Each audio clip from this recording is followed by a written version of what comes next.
রহমত আলী, ও রহমত আলী, বাসা আছে নাকি? মহাজন সাহেব আসতেছি। মহাজন সাহেব আসেন আসেন আসেন আসেন আসেন আসেন, আমি চেয়ার দিতেছি।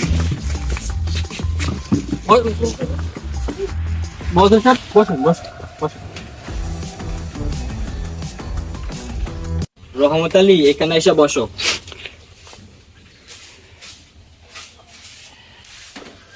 শোনো রহমত আলী, তোমার যত জমির জিরাত আছে সব আমার কাছে বন্ধক রেখে টাকা আনছিলাম। সময় মতো তো টাকাটা দিতে পারলা না। এখন আমি তো টাকা না দিলে তোমার জমি জিরাত সব আমার নামে দলিল করে নিব। এখন তুমি কি করবা? আপনি তো জানেন আমি খুবই গরিব মানুষ, দিন মজুর, দিন আনি দিন খাই। মহাজন সাহেব দয়া করে আমারে কিছুটা দিন সময় দেন। আপনার টাকা আমি সম্পূর্ণ আপনাকে আমি বুঝিয়ে দেবো। দয়া করে আমাকে আর কিছুদিন সময় দিন মহাজন সাহেব। হ্যাঁ মাহাজন সাহেব, আর কিছুদিন সময় দেন, গরিব মানুষ তো, দিন মজুর, কিছুদিন সময় দেন, তাহলে রহমত আলী টাকাটা আপনার বুঝিয়ে দিব। ঠিক, দে, দে।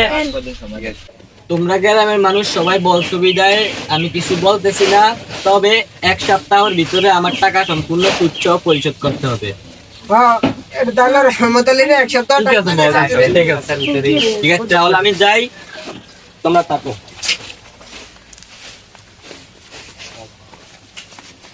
আল্লাহ একটা ব্যবস্থা করবো নি তোমার লেগে। দেখি আল্লাহ নসিবে কি লেখা রাখছে।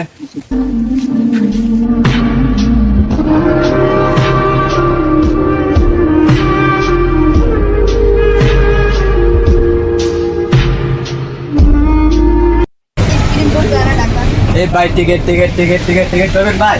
টিকিট কত ভাই? ভাই 10 টাকা। 10 টাকা একটা টিকিট দেন। লন ভাই, একটা লন। এলো 10 টাকা। জীবনে তো বহুত কিছু করছি। আজকে দৌড়ো দিয়ে দিন টিকিট।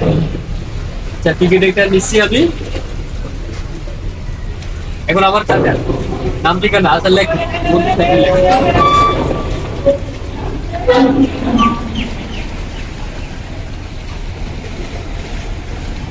ওকে, এটা আমার অ্যাড্রেস। জি ভাই, আজকে দৌড়ো দিন, দৌড়ো দিয়ে আপনাকে জানিয়ে দেব।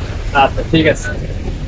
কি বলে, বহুত টাকা তো বহুত জায়গায় খরচ করছি। দেখি নসিবে কি লেখা আছে।